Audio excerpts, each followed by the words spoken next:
Hey everyone, Dan Kaplan here from SC Magazine, and we are with James Lyne, Director of Technology Strategy at Sophos. James, thanks for coming back into the office. Thank you for inviting me. I think the last time we spoke was December. Since then, we've seen breaches, but they've taken on, especially of late, a particular variety. It seems like a lot of big name organizations are losing passwords by the millions, really. Yeah, hundreds of thousands and millions. Yeah. So, what is, first of all, why is that the current choice of these attackers to go after? Well, it's interesting. So you kind of get three different categories of motive. The first one is we don't know why. Some of these groups never really announce what they're going to do with the passwords. What they're going to do. Are they going to kind of go and try and target those accounts to make money? There's the hacktivist group. I'm trying to embarrass this organization. And of course, we've got classic cybercrime. Let's break these hashes so that we can get into people's accounts. And we all know once you get into email accounts or accounts like that, you can link off to other sites because people still use the same password for every website on the internet. Yeah, so we've seen LinkedIn, Yahoo, Formspring, eHarmony, they've all lost passwords.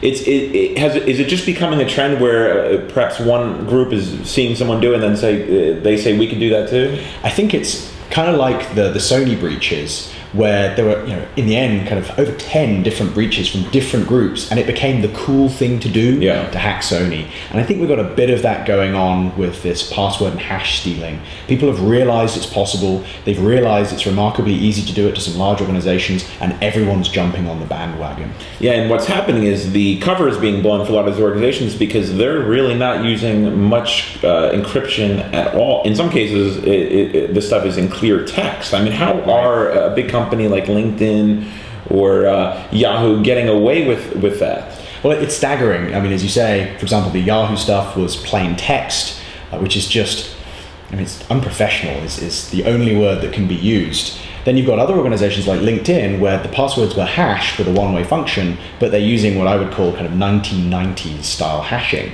They're not using salts, they're not using the latest kind of hashing techniques like using a SHA-1, which makes it very easy for the bad guys to take their significant cloud computing resources or botnets, legally or illegally procured, and go after these hashes. It takes a matter of days to break into all of these. It's quite staggering when you consider that the operating systems and software they're using support better methods, and they're just not using them. Is it an issue of cost, laziness? How does that happen? I got to say, in my opinion, it's mostly laziness. When you consider how easy it is to migrate to using a secure hashing mechanism, it's got to be a lack of knowledge, ignorance, or it's just a lack of desire to change the system. It's a pretty easy migration to make. Yeah. So can you briefly explain what would be a best practice for securing passwords? Yeah, absolutely. And there's tons of great guides online as well, including some great guidance from Microsoft, who I these days get to give nods to in security more and more, unlike when I used to stand up and lambast them. So the best practice is using a strong hashing one-way function, something like SHA-1, even more robust mechanisms available depending on the data you're holding, and using something called a salt. And what that does is, if you imagine we both, by chance or by coordination, have the same password, we'll call it password 23 for realism purposes. Our hash, without a salt, if we ran it through something like MD5, would end up being the same. So in a password file, the time to crack that is really easy because you've got a mass list of pre-calculated hashes and you can go, oh, that's password 23. And you can download huge lists online to accelerate this. Yeah, but as it stands now, a lot of the passwords that they're getting away with are fairly easy to crack even via rudimentary means. Absolutely. And you download these lists, they're going to contain all the defaults like password, password 1, password 2. So you can have a secure password, but then the salt means that if we had the same password, the hashes would be different, and there are lots of extra computational cycles to try and break it, which makes it much, much harder. Not impossible, which is why it's still really important to use different passwords on different sites, but it increases the time massively. Yeah, so let's go to the end user side. In a lot of cases, these passwords are getting ripped off, and those are the very same passwords that these users are using to access maybe their social networking site or a banking site. So you get access to an email and password combination, and you just try that on another popular site. Chances are you might have a good chance of getting in. Oh, and let's not forget, the majority of sites out there have some kind of password reset function.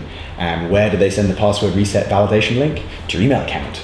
So if someone gets into that, or into your social media sites which may have various other apps linking in, it can be disastrous. You get this chain of failure. So the idea is, okay, use complex passwords and use different passwords for each site. Easier said than done, I'd imagine. Easier said than done. I have a good time remembering 128 character passwords. I can't remember people's names, but I'm probably not like most people. One of the really good solutions is password managers. Lots of people have come across these now. Many still haven't. Very simple idea that it will hold all of your different credentials for different sites, and you have one strong master password protector. The only important thing to keep in mind here is not all password managers are created equal. Some password managers have been publicly outed storing your sensitive information in the registry in clear text or using really easy to reverse weak obfuscation. So make sure you use a trusted password manager. I'm a big fan of LastPass, 1Password. And again, make sure you use a secure password to log into those services, otherwise you undermine all the effort. Yeah. So using your advice, there's still some hope to the viability of passwords, but we're getting to the point now where a lot of people are questioning whether it's reached the point where it's really obsolete. So what are some other options? I mean, when we think about biometrics and that's I still think of that as the future, and it's not now. So what's holding that back? Yeah, I mean, and this stuff's been around for years, hasn't it? I mean, biometric smart cards. We've got the NFC stuff coming out with mobile phones. I mean, that would be a great way to deploy this. All of which drastically enhances the user experience. You can have much more robust passwords. It's great from every angle. I think the thing that's really held it up is passwords are easy to deploy. They work with any technology. They're interoperable because humans can remember them, and you don't require any footprint at the endpoint or at the device you're logging in from. I can do it from anywhere. Mm-hmm. Whereas biometrics require scanners to be built in, which is happening more and more, but only relatively recently in later hardware attrition cycles. I definitely think we are reaching a point where we need to think about that next stage of authentication. We need to look at those concepts of smart cards, and I personally hold a lot of hope for the NFC technology around mobiles, not just for mobile card payments, but to be able to do some of this password stuff. Mm-hmm. But if we don't consider the design properly, we don't implement it well, we're going to actually create a worse version of the password nightmare. Yeah, and I know there's a lot of privacy concerns as well with some of this two-factor authentication technology.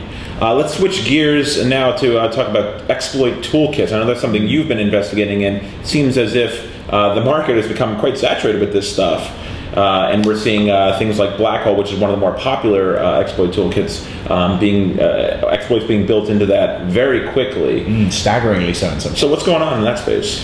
So, last time I talked about the volume of malware. That's increased. We're at about 200,000 a day now in Sophos Labs, peaks of 250, and a lot of this stuff is being driven by these exploit packs. I'm tracking about 30 different groups at the moment.